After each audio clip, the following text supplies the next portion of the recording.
Hello everyone, it's Wednesday the 1st of September and we've got the Kaboom challenge this week. We've got charged hunters to help us and up to a point they're going to be really useful. Not too bad a map set until higher levels, apart from one map which is Lockin, which is an absolute horrible map. But let's move on to the maps we're going to be playing. And the first one is Fire in the Hole. So you've got to open a gate for one turn and get to the exit, which is over there. You start with 2 riots and an exploder and some normal walkers. Find that beat a lead with a shooter and then a bruiser or Pizza Glen sometimes, depending on the difficulty, can be really helpful. What you're really looking for is the exploder to be in sight and surrounded by walkers. And you can explode that on the first turn, hopefully take a load of damage off the riots, and then herd or stun the rest with beta. Once you've got to the right hand side and open the gate, an exploder will spawn in the middle area at the top, and one will spawn in the bottom right corner on the other side. Best way to play it is to wait a turn for the walkers on the right to bunch up. Shoot it with your shooter. I use Haggy, hoping to get an extra attack, and then that should clear enough of them to be able to run to a line, or at least a herd, the remaining walkers. The incoming does come down at the bottom of this middle section, so if you get stuck down there or open the gate just as the incoming comes in, it does get a bit tricky, but it's not too bad a map if you can get a half decent spawn. And also beware of walkers down below this car. They sometimes spawn down there, hard to see, and they can come up and grab you. Next map is Dark Corners, which is quite easy now that we have Yumiko. I've been using a Sasha, Shane, Yumiko team on this one. Up to a point you'll be able to just explode the starting walkers with Shane. If you can't, then use Sasha's root attack to root anything that's close to you. Move up to the left and wait for the garage doors at the back to open on the first turn, which will reveal an exploder. And then hopefully you'll be able to use between Shane and Sasha to explode that whilst getting charged up. And then it's a case of setting the tank on fire on the right and trying to get him bunched up with a load of other walkers to explode with Shane. At higher levels, you're probably going to be moving to a spy team, so using Princess to keep things stunned whilst you attack with Sasha. Yumiko having some fire on to weaken the tanks and riots. Fuse Box is quite a fun map. I really like the mechanics of this. There's 3 crates to open, and there's 2 gates, and the fuse box in the room you start in shuts one and opens the other every time you use it. You can use this effectively to make the walkers dance around whilst you hit them from inside your little box. There is an incoming. There's 1 tank and 1 exploder. If you do use the exploder with a ranged survivor, you're going to increase that threat, and they spawn in the room with you along the bottom where you start, to the right of the bottom right box and to the left of the top right box. It does get full pretty quick. One good thing you can do on this one is use Pizza Glen to open the bottom right box in the first turn, and then hopefully be able to herd if you've got beta in lead, herd anything in the original room with the other two.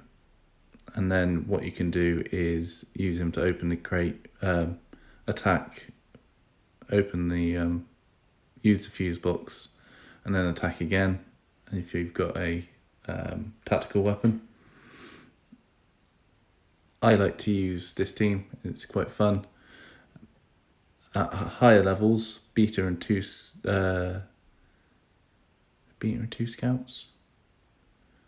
Or was it Pizza Glen and 3 scouts or something? I can't quite remember, but I'll have a look, try and remind myself and show you on one of my videos.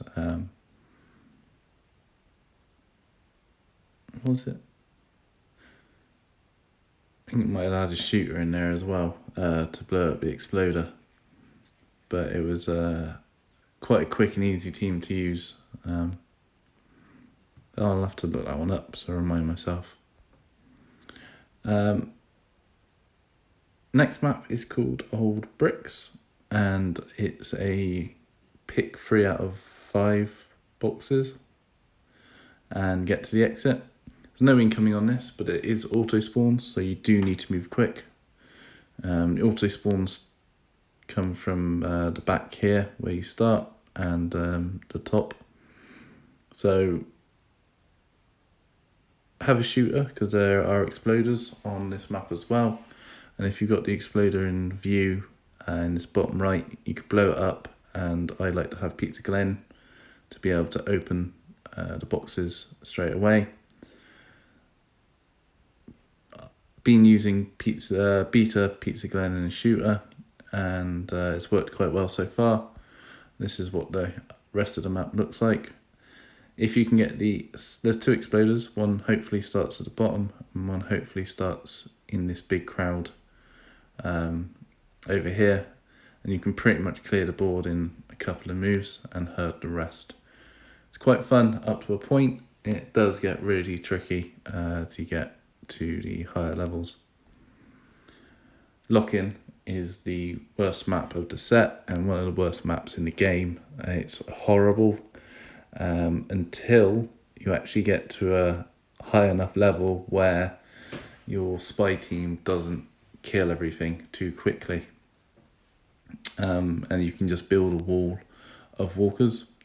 So the idea is it starts with a few walkers on the map and a riot, and then you get a single auto spawn from the gate for the first couple of turns, and when they start coming out in 2s, it's 2 turns on the gate, and as soon as you start working on the gate, 2 walkers spawn from the back of the map, and then the next turn a riot spawns at the bottom and a normal walker spawns at the top, and then the turn after that another normal walker spawns at the top and an exploder spawns at the back.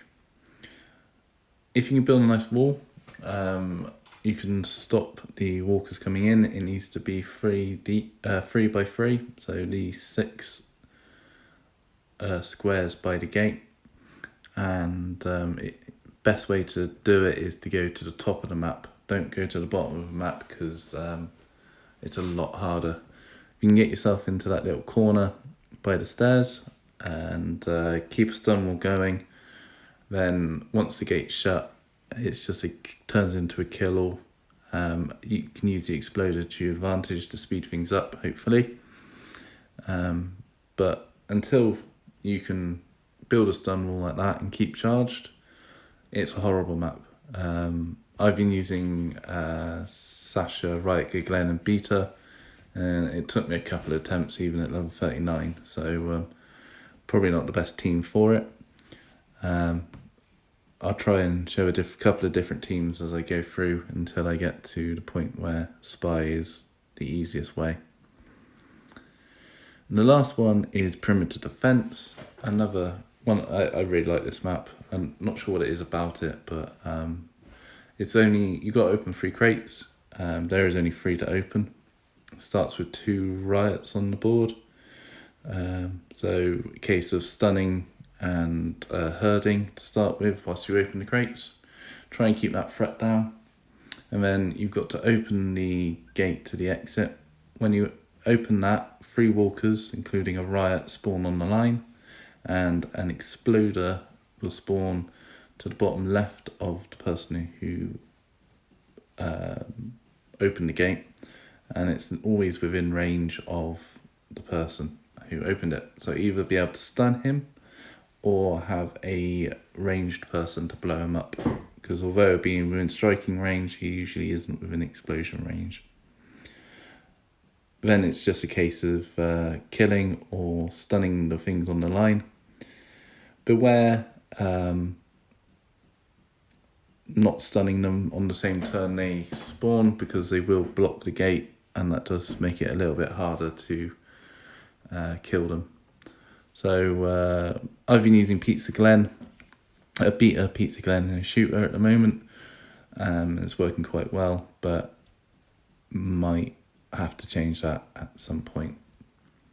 Anyway, that's this week. Sorry it's a bit late. I had to actually go into the office for a change. Meant I couldn't do this earlier, but I hope you find it useful, and thanks for watching.